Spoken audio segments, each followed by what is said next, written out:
ഒരു രാജ്യം ഒരു തെരഞ്ഞെടുപ്പിനെ മുസ്ലിം ലീഗ് സ്വാഗതം ചെയ്തതിന് തെളിവ് 2015 പാർലമെന്റ് സ്റ്റാൻഡിംഗ് കമ്മിറ്റിക്ക് മുന്നിലാണ് മുസ്ലിം ലീഗ് ഒരു രാജ്യം ഒരു തെരഞ്ഞെടുപ്പിനെ അനുകൂലിച്ചത്.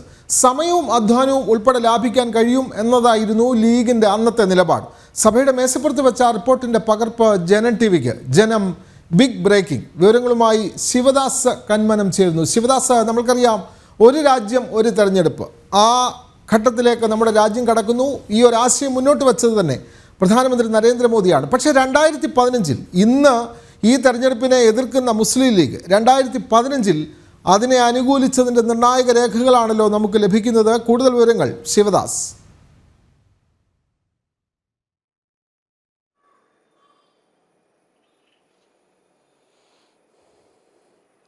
വിനോദ്, വളരെ പ്രധാനപ്പെട്ട ഒരു നീക്കം തന്നെയാണ് ഈ ഒരു രാജ്യം ഒരു തെരഞ്ഞെടുപ്പ് എന്നുള്ളത്. കേന്ദ്ര സർക്കാരിൻ്റെ വളരെ പ്രധാനപ്പെട്ട ഒരു തീരുമാനമാണ്. കാരണം രാജ്യത്ത് തന്നെ വലിയ രീതിയിലുള്ള ഒരു സാമ്പത്തിക നഷ്ടം, സമയനഷ്ടം, അധ്വാന നഷ്ടം, അങ്ങനെ നിരവധി ഗുണങ്ങൾ ലഭിക്കുന്ന ഒരു തീരുമാനമായിരുന്നു കേന്ദ്ര സർക്കാരിൻ്റെ ഭാഗത്തുനിന്നും ഉണ്ടായത്. ആ ഒരു തീരുമാനത്തിന് കേന്ദ്ര മന്ത്രിസഭ നേരത്തെ തന്നെ അംഗീകാരം നൽകിയിരുന്നു. പിന്നീട് കഴിഞ്ഞ ദിവസം അതിന് രാഷ്ട്രപതിയുടെ അംഗീകാരം കൂടി ലഭിച്ചു. ഈ വിഷയത്തിൽ പ്രധാനമായും പ്രതിപക്ഷത്ത് വലിയ രീതിയിലുള്ള എതിർപ്പുകൾ ഉയർന്നിരുന്നുവെങ്കിലും മുസ്ലിം ലീഗ് ഇതിനെ കൃത്യമായി അനുകൂലിച്ചിരുന്നു എന്നതിൻ്റെ കൃത്യമായ തെളിവുകളാണ് ഇപ്പോൾ നമ്മൾ പുറത്തുവിടുന്നത്. അതായത് 2015 ഇതിന് പാർലമെന്റ് സ്റ്റാൻഡിംഗ് കമ്മിറ്റി സമിതിക്ക് മുൻപിൽ മുസ്ലിം ലീഗ് തങ്ങളുടെ നിലപാട് വ്യക്തമാക്കിയിരുന്നു. ഇത് രാജ്യത്തിന് ആവശ്യമുള്ള ഒരു നീക്കം തന്നെയാണ്, ഒരു തീരുമാനം തന്നെയാണ്. ഇതിനെ മുസ്ലിം ലീഗ് അനുകൂലിക്കുന്നു എന്ന കൃത്യമായ നിലപാടാണ് അന്ന് മുസ്ലിം ലീഗ് ഈ പാർലമെന്റ് സ്റ്റാൻഡിംഗ് കമ്മിറ്റി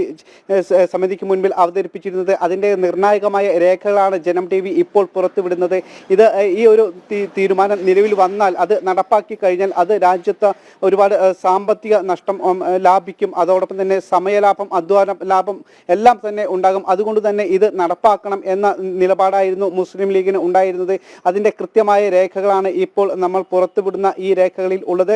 അന്ന് സുദർശൻ നാച്ചപ്പൻ സമിതി അധ്യക്ഷനായ സമിതിക്ക് മുൻപാകെയാണ് മുസ്ലിം ലീഗ് ഈ നിലപാട് അറിയിച്ചത്. എന്നാൽ പിന്നീട് പലപ്പോഴും പ്രതിപക്ഷം ഈ ഒരു തീരുമാനത്തെ എതിർക്കുമ്പോഴും, അതായത് തൃണമൂൽ കോൺഗ്രസും CPM അടക്കമുള്ള പ്രതിപക്ഷ സഖ്യകക്ഷികൾ ഇതിനെ എതിർക്കുമ്പോഴും മുസ്ലിം ലീഗ് കൃത്യമായൊരു ഇടപെടൽ നടത്തിയിരുന്നില്ല. കൃത്യമായ നിലപാടുകൾ അതിനുശേഷം ഈ 2015 അവർ നിലപാട് അറിയിച്ചിരുന്നുവെങ്കിൽ പോലും അതിനുശേഷം കൃത്യമായൊരു നിലപാട് പിന്നീട് അവർ പറഞ്ഞിരുന്നില്ല. അതായത് അവർക്ക് ഈ ഒരു തീരുമാനത്തോട് യോജിപ്പ് ഉണ്ടായിരുന്നു എങ്കിൽ പോലും പ്രതിപക്ഷത്തിൻ്റെ ഐക്യത്തിനൊപ്പം നിൽക്കണം എന്നൊരു നിലപാടിൽ, അല്ലെങ്കിൽ അത്തരത്തിലുള്ള ഒരു തീരുമാനത്തിൻ്റെ പുറകിലായിരുന്നു അവർ പിന്നീട് ഈ വിഷയത്തിൽ കൃത്യമായൊരു നിലപാട് പറയാതിരുന്നത്. പക്ഷേ അവർക്ക് ഈ ഒരു തീരുമാനത്തോട് യോജിപ്പായിരുന്നു. കാരണം ഇത് രാജ്യത്തിന് അനുകൂലമായ ഒരു തീരുമാനമാണ്, ജനങ്ങൾക്ക് അനുകൂലമായ ഒരു തീരുമാനമാണ്, ജനാധിപത്യത്തിന് ഗുണകരമായ ഒരു തീരുമാനമാണ്. അതുകൊണ്ട് തന്നെ മുസ്ലിം ലീഗ് അന്ന് കൃത്യമായൊരു നിലപാട് ഈ വിഷയത്തിൽ പറഞ്ഞിരുന്നു.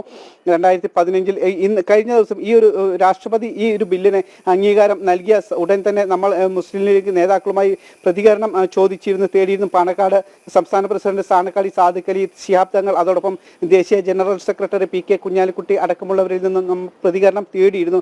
അവർ തൽക്കാലം ഇപ്പോൾ പ്രതിപക്ഷ സഖ്യത്തിന് ഒപ്പം നിൽക്കുന്ന തരത്തിലുള്ള ഒരു പ്രതികരണമാണ് പറഞ്ഞത്. അതായത് ഇത് രാംനാഥ് കോവിന്ദ് കമ്മിറ്റി ഒരു തട്ടിക്കൂട്ട് കമ്മിറ്റിയാണ്, അതോടൊപ്പം ഇത് രാജ്യത്ത് നടപ്പാക്കില്ല എന്ന് മാത്രം ഒരു അഴകുഴമ്പൻ സമീപനമാണ് മുസ്ലിം ലീഗിന്റെ ഭാഗത്തു നിന്നും ഉണ്ടായത്. എന്നാൽ ഇതിന്റെ ആഴത്തിലുള്ള ഒരു പ്രതികരണം അവർ പറഞ്ഞിട്ടില്ല. ഇത് യഥാർത്ഥത്തിൽ ഗുണകരമാണ് എന്ന നിലപാട് ആണ് ഉണ്ടായിരുന്നത്. ഇപ്പോഴും അത്തരത്തിലുള്ള നിലപാടാണ് ഉള്ളത്. പക്ഷേ പ്രതിപക്ഷത്തിന്റെ കൂടെ നിൽക്കുക, അല്ലെങ്കിൽ ആ ഒരു തീരുമാനം പൊതുസമൂഹത്തിന് മുൻപിൽ അങ്ങനെ നിൽക്കുന്നു എന്ന് കാണിക്കാൻ വേണ്ടി മാത്രമാണ് അവർ ഇത്തരത്തിലുള്ള ഒരു നിലപാട് പറഞ്ഞത്. പക്ഷേ കൃത്യമായി പ്രതിപക്ഷ യോഗങ്ങളിലെല്ലാം തന്നെ മുസ്ലിം ലീഗ് ഈ ഒരു നീക്കത്തിന്റെ തീരുമാനത്തിന് അനുയോജ്യമായ നിലപാടുകളാണ് എടുക്കുന്നത്. പ്രതിപക്ഷ മീറ്റിങ്ങുകളിൽ അടക്കം മുസ്ലിം ലീഗ് ഈ ഒരു നീക്കത്തെ, ഈ ഒരു ബില്ലിനെ അംഗീകരിക്കുന്ന തരത്തിൽ ഒരു രാജ്യം ഒരു തെരഞ്ഞെടുപ്പ് എന്നുള്ള ആശയത്തെ മുസ്ലിം ലീഗ് 2015 തന്നെ അനുകൂലിച്ചുകൊണ്ടുള്ള പാർലമെന്റ് കമ്മിറ്റിക്ക് മുമ്പിൽ അവർ നിലപാട് അറിയിച്ചുകൊണ്ടുള്ള രേഖയാണ് ജനം TV ഇപ്പോൾ പുറത്തുവിടുന്നത്. ശിവദാസ് വീണ്ടും ചേരുകയാണ്. ശിവദാസ്,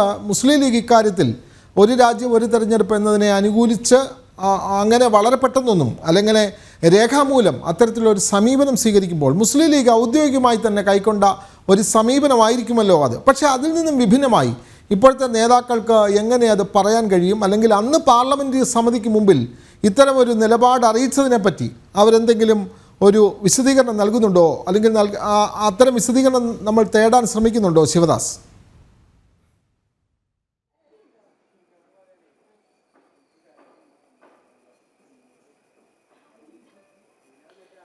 വിനോദ നമ്മൾ നേരത്തെ സൂചിപ്പിച്ചതുപോലെ തന്നെ ഈ ഒരു പ്രധാനപ്പെട്ട നിർണായകമായ ഈ ഒരു ബില്ലിന് രാഷ്ട്രപതി അംഗീകാരം നൽകിയപ്പോൾ തന്നെ നമ്മൾ തൊട്ടടുത്ത നിമിഷം തന്നെ മുസ്ലിം ലീഗിന്റെ പ്രധാനപ്പെട്ട നേതാക്കളെയെല്ലാം തന്നെ കണ്ടിരുന്നു, പ്രതികരണം തേടിയിരുന്നു. പാണക്കാട് സാദിഖ് അലി ശിഹാബ് തങ്ങളും അതോടൊപ്പം തന്നെ കുഞ്ഞാലിക്കുട്ടി അടക്കമുള്ള ലീഗിന്റെ പ്രധാനപ്പെട്ട നേതാക്കളെ നമ്മൾ കണ്ടിരുന്നു. അവരുടെ പ്രതികരണം എടുത്തു. ആ സമയത്ത് അവർ പറഞ്ഞ ഒരു കാര്യം, ഇത് രാംനാഥ് കോവിന്ദ് കമ്മിറ്റി എന്ന് പറയുന്നത് ഒരു തട്ടിക്കൂട്ട് കമ്മിറ്റിയാണ്, ആരോടും ചർച്ച ഇക്കാര്യത്തിൽ ചെയ്തിട്ടില്ല, അതുകൊണ്ട് തന്നെ ഇത് തൽക്കാലം ഇവിടെ നടപ്പാക്കാൻ കഴിയില്ല. ഇത്തരത്തിൽ ഈ വിഷയത്തിൽ അവർ കൂടുതലൊന്നും പറഞ്ഞില്ല. പിന്നീട് വിഷയം മാറ്റുകയായിരുന്നു. ഇത് ഒരു അവരുടെ രാഷ്ട്രീയമായ ഒരു നിലപാട് മാത്രമാണ്. കാരണം യഥാർത്ഥത്തിൽ അവർ ഈ ഒരു വിഷയത്തെ അനുകൂലിക്കും എന്നത് വളരെ വ്യക്തമാണ്. കാരണം കൃത്യമായി അവർ ഔദ്യോഗികമായി തന്നെ ഇത് അവരുടെ നിലപാട് അത്തരത്തിലുള്ള മീറ്റിങ്ങുകളിൽ യോഗങ്ങളിലെല്ലാം തന്നെ കൃത്യമായി പറയുന്നുണ്ട്. പ്രത്യേകിച്ച് ET മുഹമ്മദ് ബഷീർ അടക്കമുള്ള പാർലമെന്റേറിയൻ അവരുടെ 2015 9 വർഷം മുൻപ് കൃത്യമായി അവർ തങ്ങളുടെ ഈ ഒരു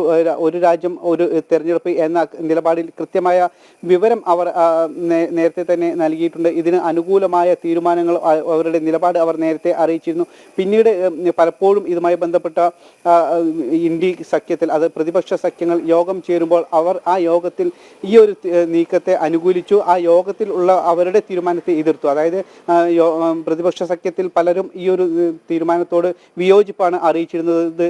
തൃണമൂൽ കോൺഗ്രസും CPM-ഉം കോൺഗ്രസും അടക്കമുള്ള, അതോടൊപ്പം തന്നെ മറ്റ് ചില പ്രതിപക്ഷ പാർട്ടികൾ അടക്കമുള്ളവർ ഈ ഒരു നീക്കത്തെ എതിർത്തിരുന്നു. പക്ഷേ ലീഗ് തങ്ങളുടെ നിലപാടായി ആ യോഗത്തിൽ പോലും അറിയിച്ചിരുന്നത് ഇത് രാജ്യത്തിന് അനിവാര്യമായ ഒരു തീരുമാനം തന്നെയാണ്. കാരണം പലപ്പോഴും എല്ലാ ജനങ്ങൾക്ക് മുൻപിൽ ഈ ഒരു തീരുമാനം വരുമ്പോൾ ജനങ്ങളെ സംബന്ധിച്ച് അത് വളരെ വലിയ ആശ്വാസകരമായ ഒരു തീരുമാനം തന്നെയാണ്. ജനങ്ങൾക്ക് അവരുടെ സമയം ലാഭിക്കാൻ കഴിയും, അതോടൊപ്പം സാമ്പത്തിക ലാഭം ഉണ്ടാകും. കാരണം പല ഘട്ടങ്ങളിൽ തിരഞ്ഞെടുപ്പ് നടക്കുമ്പോൾ നമുക്കറിയാം വലിയ അത്രയും സമയം നമുക്ക് പോകുന്നു. ആ ഓരോ തിരഞ്ഞെടുപ്പിനും വലിയ രീതിയിലുള്ള ഫണ്ടുകൾ വിനിയോഗിക്കേണ്ടി വരുന്നു. അതോടൊപ്പം തന്നെ ഉദ്യോഗസ്ഥ വൃന്ദങ്ങളടക്കം സുരക്ഷയെ ബാധിക്കുന്ന തരത്തിലുള്ള പ്രശ്നങ്ങൾ ഉണ്ടാകുന്നു. അങ്ങനെ നിരവധി പ്രശ്നങ്ങൾ നേരിടുന്നു. ഇത് ഒറ്റ തവണ നടപ്പാക്കുകയാണെങ്കിൽ ആ ഒറ്റ പ്രാവശ്യം മാത്രം ഇക്കാര്യങ്ങളെല്ലാം തന്നെ വിനിയോഗിച്ചാൽ മതി. ഇക്കാര്യങ്ങൾ കൃത്യമായ ഈ വിഷയങ്ങളെല്ലാം തന്നെ കൃത്യമായി തന്നെ ലീഗ് അവരുടെ പ്രതിപക്ഷ യോഗങ്ങളിൽ ഉന്നയിക്കാറുണ്ട്. പക്ഷേ ഇത് രാഷ്ട്രീയമായി മറ്റ് പ്രതിപക്ഷ പാർട്ടികൾ പുറത്തു പറയുമ്പോൾ, ഇതിനെ എതിരായി പറയുമ്പോൾ ലീഗ് ഇക്കാര്യത്തിൽ മൗനം തുടരുകയായിരുന്നു. ഇപ്പോൾ ഇത് രാഷ്ട്രപതി ഇതിന് അംഗീകാരം നൽകിയ സമയത്ത് മാത്രമാണ് ഇത് അതും അവിടെയും ഇവിടെ തൊടാതെ അങ്ങനെ തന്നെ കൃത്യമായി നമുക്ക് പറയാം. ഒരു അഴകുഴമ്പൻ സമീപനം തന്നെയാണ് ഇപ്പോൾ മുസ്ലിം ലീഗിന്റെ ഭാഗത്തു നിന്നും ഉണ്ടായിരിക്കുന്നത്. അത് തട്ടിക്കൂട്ട് കമ്മിറ്റി മാത്രമാണ് അവരുടെ ഒരു പ്രതികരണം ഉണ്ടായിരിക്കുന്നത്. നടപ്പാക്കില്ല എന്നും അവർ പറയുന്നുണ്ട്. രാജ്യത്ത് നടപ്പാക്കാൻ കഴിയില്ല എന്നും അവർ പറയുന്നുണ്ട്. എന്നാൽ ഇത് എന്തുകൊണ്ട് നടപ്പാക്കാൻ കഴിയില്ല, എന്താണ് ഇത് നടപ്പാക്കി കഴിഞ്ഞാൽ ഉള്ള ദോഷം എന്നുള്ളതും ഒന്നും അവർ പറയുന്നില്ല. അതായത് അതിൽ നിന്നെല്ലാം തന്നെ അവരുടെ നെഗറ്റീവായിട്ടുള്ള പ്രതികരണങ്ങളിൽ നിന്ന് പോലും വ്യക്തമാണ് ഈ ഒരു തീരുമാനത്തിനെ അവർ കൃത്യമായി അനുകൂലിക്കുന്നുണ്ട് എന്നത് വ്യക്തമാണ്. രാഷ്ട്രീയമായി മാത്രമാണ് ഇപ്പോൾ ലീഗ് തൽക്കാലം പ്രതിപക്ഷത്തിന്റെ ഭാഗത്ത് നിന്ന് പറയുന്നത്, അവരുടെ നിലപാട് പറയുന്നത്. അത് പൊതുസമൂഹത്തിന് മുമ്പിൽ തങ്ങൾ പ്രതിപക്ഷത്തോടൊപ്പം തന്നെ നിൽക്കുകയാണ് എന്നത് തോന്നിപ്പിക്കാൻ വേണ്ടി മാത്രമാണ് അവർ തങ്ങൾ ഇത്തരത്തിലുള്ള ഒരു നിലപാട് ഇപ്പോൾ ഈ ഒരു രാഷ്ട്രപതി അംഗീകാരം നൽകിയതിനു ശേഷം അവർ പറയുന്ന അവരുടെ ഈ വാക്കുകൾ അത്തരത്തിൽ പ്രതിപക്ഷത്തിനൊപ്പം നിൽക്കുന്നു എന്ന് തോന്നിപ്പിക്കാൻ വേണ്ടി മാത്രമാണ്. പക്ഷേ കൃത്യമായി ഔദ്യോഗിക മീറ്റിങ്ങുകളിലും പ്രതിപക്ഷത്തിന്റെ മീറ്റിങ്ങുകളിലും എല്ലാം തന്നെ അവരുടെ നിലപാട് വ്യക്തമാണ്. ഇത് രാജ്യത്തിന് ആവശ്യമുള്ള ഒരു നിയമം തന്നെയാണ് എന്ന് പറയുന്നു. ഇപ്പോൾ ലീഗ് പറയുന്നത് ലോ കമ്മീഷന് മുൻപിലും തെരഞ്ഞെടുപ്പ് കമ്മീഷന് മുൻപിലും തങ്ങൾ ഇക്കാര്യം തങ്ങളുടെ നിലപാട് പറഞ്ഞിട്ടുണ്ട് എന്നാണ്. പക്ഷെ ആ നിലപാട് എന്താണ് എന്ന് മാധ്യമങ്ങൾക്ക് മുൻപിൽ പറയാൻ അവർ തയ്യാറാകുന്നില്ല. ആ നിലപാട് കൃത്യമായും ഇതിന് അനുകൂലമായ ഒരു നിലപാട് തന്നെയാണ്. ഈ തീരുമാനം വരണം എന്ന കാര്യത്തിൽ തർക്കമില്ല. ആ തരത്തിലുള്ള നിലപാടും തീരുമാനം തന്നെയാണ് മുസ്ലിം ലീഗിനും ഉള്ളത്. പക്ഷേ ഈ വിഷയത്തിൽ പ്രതിപക്ഷത്തിന്റെ കൂടെ നിൽക്കുക അത് അവരുടെ ഒരു രാഷ്ട്രീയ തന്ത്രം മാത്രമാണ്. അല്ലെങ്കിൽ രാഷ്ട്രീയത്തിന്റെ അവരുടെ കൂടെ നിൽക്കുന്നവരോടൊപ്പം ചേർന്ന് നിൽക്കുക എന്നതിന്റെ ഭാഗം മാത്രമായിട്ടാണ് ഇപ്പോഴുള്ള അവരുടെ പ്രതികരണം. പക്ഷേ നമുക്ക് മനസ്സിലാക്കാൻ കഴിയും പ്രതിപക്ഷത്ത് വലിയ രീതിയിലുള്ള ഒരു ഭിന്നത ഇതുമായി ബന്ധപ്പെട്ട് ഇപ്പോൾ രൂപപ്പെട്ടു വന്നിട്ടുണ്ട്. കാരണം പ്രതിപക്ഷം സ്വാഭാവികമായും ഇന്ത്യ മുന്നണി രാജ്യത്ത് തന്നെ തകർന്നുകൊണ്ടിരിക്കുന്ന ഒരു മുന്നണിയാണ്, വളരെ ശുഷ്കിച്ചു കൊണ്ടിരിക്കുന്ന ഒരു മുന്നണിയാണ്. അവരുടെ പാർലമെന്റ് അംഗങ്ങളും രാജ്യസഭയിലെ അംഗങ്ങളും അടക്കം കുറഞ്ഞുകൊണ്ടിരിക്കുന്ന ഒരു സാഹചര്യമാണ് കഴിഞ്ഞ കുറച്ച് വർഷങ്ങളായി നമ്മൾ കാണുന്നത്. അങ്ങനെ വളരെ ശുഷ്കിച്ച ആ ഒരു സഖ്യത്തിൽ പോലും ഈ വിഷയത്തിൽ വലിയ രീതിയിലുള്ള ഭിന്നത ഉണ്ട് എന്ന് പറയുമ്പോൾ ഇത് എത്രത്തോളം ആവശ്യമാണ്, രാജ്യത്തിന് ആവശ്യമാണ് എന്നത് വളരെ വ്യക്തമാണ്. രാഷ്ട്രീയമായി മാത്രമാണ് പ്രതിപക്ഷം ഈ വിഷയത്തിൽ ഇപ്പോൾ ഇത് വേണ്ട എന്ന നിലപാട് സ്വീകരിക്കുന്നത്. വലിയ ഇത് കേന്ദ്ര സർക്കാരും അതോടൊപ്പം തന്നെ NDA മുന്നണിയിലും എല്ലാവരും ഒറ്റക്കെട്ടായി തന്നെയാണ് ഒരു രാജ്യം ഒരു തെരഞ്ഞെടുപ്പിനെ പിന്തുണയ്ക്കുന്നതും അതിനു വേണ്ടിയിട്ടുള്ള നിലപാടുകൾ സ്വീകരിക്കുന്നതും നിയമപരമായി മുന്നോട്ട് പോകുന്നതും എല്ലാം തന്നെ കേന്ദ്ര മന്ത്രിസഭ അംഗീകാരം നൽകി രാഷ്ട്രപതി അടക്കം അംഗീകാരം നൽകിയതും ഇത് രാജ്യത്തിന് വളരെ ഗുണപ്രദമായ ഒരു തീരുമാനമാണ്, നീക്കമാണ്, വളരെ പ്രധാനപ്പെട്ട നിർണായകമായ ഒരു തീരുമാനം തന്നെയാണ്. അതുകൊണ്ട് തന്നെയാണ് ഈ ഒരു ബില്ലും ഇപ്പോൾ പാസ്സാക്കുന്നതും അത് നടപ്പാക്കാനുള്ള കേന്ദ്ര സർക്കാർ ശ്രമിക്കുന്നതും. വിനോദ്, തീർച്ചയായും വളരെ വ്യക്തമാണ്. 2015 തന്നെ ഒരു രാജ്യം ഒരു തെരഞ്ഞെടുപ്പ് എന്ന ആശയത്തെ മുസ്ലിം ലീഗ് അംഗീകരിച്ചിരുന്നു. അവർ പാർലമെന്ററി സമിതിക്ക് മുമ്പിൽ അവരുടെ നിലപാട് അറിയിക്കുകയും ചെയ്തു. പക്ഷേ ഇപ്പോൾ ഇന്ത്യ സഖ്യത്തിനൊപ്പമുള്ള മുസ്ലിം ലീഗ് BJP വിരോധത്തിൻ്റെ പേരിൽ ഈ ഒരു രാജ്യം ഒരു തെരഞ്ഞെടുപ്പ് നടപ്പാക്കാൻ കഴിയുന്നതല്ല എന്നുള്ള നിലപാടാണ് സ്വീകരിക്കുന്നത്. അതവരുടെ ഇരട്ടത്താപ്പ് കൂടിയാണ്. ഈ വാർത്ത ബ്രേക്ക് ചെയ്യുകയായിരുന്നു ശിവദാസ് കന്മനം.